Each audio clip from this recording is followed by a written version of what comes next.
Hello my fellow mayors and welcome once again to Perafilozof City Skylines videos. In this one I'll be continuing to build up the city in which I plan to reach 1 million population on the hard mode, the city called Bedrock. Now if you remember from the previous episode I showed you a city that was already expanded over here with the triple highways going through here and the network being the off-ramps going from here to here. Now there was a problem with that city. Not only did I gain huge death waves because I zoned pretty much this entire area too fast, then I loaded up a save from before when I only had this part and went a little bit slower, then a lot slower, but still had problems with traffic because the teams would take this area here as a shortcut instead of going through this highway here. So that forced me to rethink my design and I ended up copying again this old design. It seems to be the best one to work for this area. So I actually went and made the small intersection here so that they can go from the inside the highway into the highway inside of this part. I made a bridge here above this lake. I also discovered just how much water can this lake pump up. It can pump out at around 4 million cubic meters of water, and if I start draining more than that it starts losing its volume. So this is the most of water pumps that this lake can take before it starts losing its water. I didn't want to drain it, so I stopped at around 3,800,000. Now I'm draining water from up here. Like I said, this highway goes in the inside, goes to the right, then goes below the lake, as we can see. If I can just go down here, there we go, you see now it goes underneath just like these two parallel to it. It exits here through this tunnel and then it goes back and goes to the other side of the city, which I will zone later on. The highway off-ramps go at about well, there is around 5 to 6 of these zones and then an off-ramp, then 4 or 5 zones, then a street in between these two areas, then another off-ramp, then another street in between these areas. I've connected this part of the city with this one. Now I've also added a few new mods. There's a mod that is actually reducing the amount of population by making teams die at different ages. So instead of all the teams who are moving at the same time, dying at the same time, they actually die at different ages. So now I have a lot more people dying and deceased over the same period of time instead of having those huge death waves, which you can see right here. If you take a look at my death care, you can see that I never go down under 600 deaths anymore. I'm always at around 1,300, 1,400, and that means that my death rate is completely set up so that I know how many dead people are gonna be at any time. The birth rate doesn't seem to be affected, but it might, because this is changing the percentages of people and their age in my city. So you can see there is a small difference here, but that isn't conclusive yet. The population is going a bit up and down at the moment because I went back a save. I only have 331,000, but I expect to have a lot more once I fill up this left side. The right side only had this little bit of land here left. An additional 2 mods that I'm using are for transportation. I have added a mod that allows me to see the bus lines and the number of passengers, number of stops, trips saved and vehicles in this little spreadsheet here. I will link the names of the mods in the description of this video, don't worry.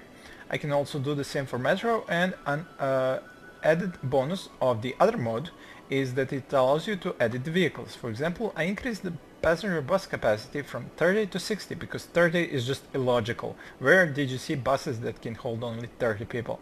So I've increased it to 60.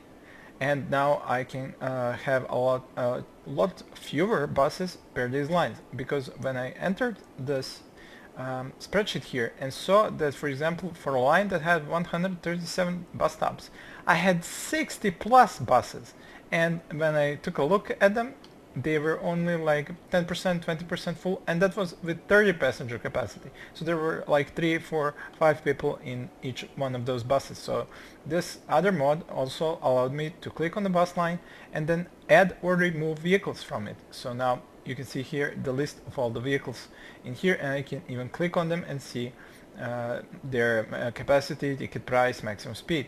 I didn't play with the ticket price or the maximum speed. I just played around with the number of vehicles, and so now if I see a line that has a lot of people riding on it, for example, let's say one with 690, this is line 37, I can see that it has number of vehicles 33, stops 162, weekly passenger rides 670. And if I zoom into it and find a bus that corresponds to that line, whoops, let's find, there we go, here's one. I can see how many people are on it at any given time, and I can even see how many people came out or went into the bus at its last stop. You can see that changes once it stops at a new stop. So I can see perfectly how many buses are required for any bus line, and I can edit that, which reduces the overall number of buses while increasing their efficiency. Additional thing that I did, because I was redoing all these bus stops, is to actually delete the bus depot that was here, and I put one in here. Now it has 173 vehicles spawned, this one has 187, and I placed the third here with 183. So now if I use the option to clear traffic and the buses start getting out of these three bus depots, each one is going to allow for 150 plus buses, instead of this one in here doing 500 buses and creating a huge backlog of buses that need to get out of it. So I deleted that one and used those three. I would advise you to use these two mods. Like I said, I will link them in this video's description. I also redid the metro by using this mod. I reduced the number of lines, then I added more vehicles to the lines that needed more. You can see 1000 here, 1000 here, using these lines with 55 stops. This is this green line that goes around the city, and it is going in one direction, to one side, and then in the other direction, into the other side. I also played around with the cargo train terminals. I turned off a few, turned on others, to see just how many trains would I need for all of the necessary cargo that was needed to be transferred. You see, I keep this one off and this one on because they create a problem here and they get stuck. But for example, in here I was able to keep both of them on without them getting stuck. It also depends on the budget and just how much do I give them. I am giving them 75%, so that means at around 3/4 of the budget there's a lot fewer trains, so there's a lot less chance that they'll get stuck. Now, I do have some small issues with the traffic. For example, I had to add turning lanes here below and actually raise the railway at turning lanes so that these guys can go from up here. As you can see, this huge line here.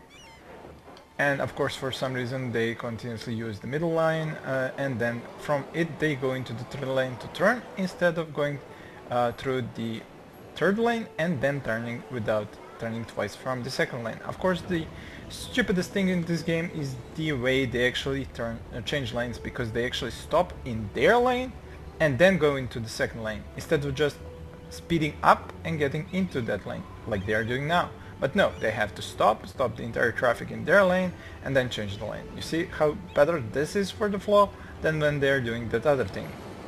I actually had to add an off-ramp here from this ramp so that they could go through here, below here, and get into here, because they were getting into here and then they would end up in the second lane, which, as you can see, is being used by these guys, and you can see what happens. They actually have to stop for it. So if I were to have these guys go into here and then turn here in third, they would have to actually go from the first or second into the third, and they are creating problems. So that is why I have two lanes in here going into this one from here and one from here. But as you can see, they still managed to make quite a highway pile up. Nothing can be done about that until the developers change how the cars overtake and, would I say, undertake other cars and change lanes.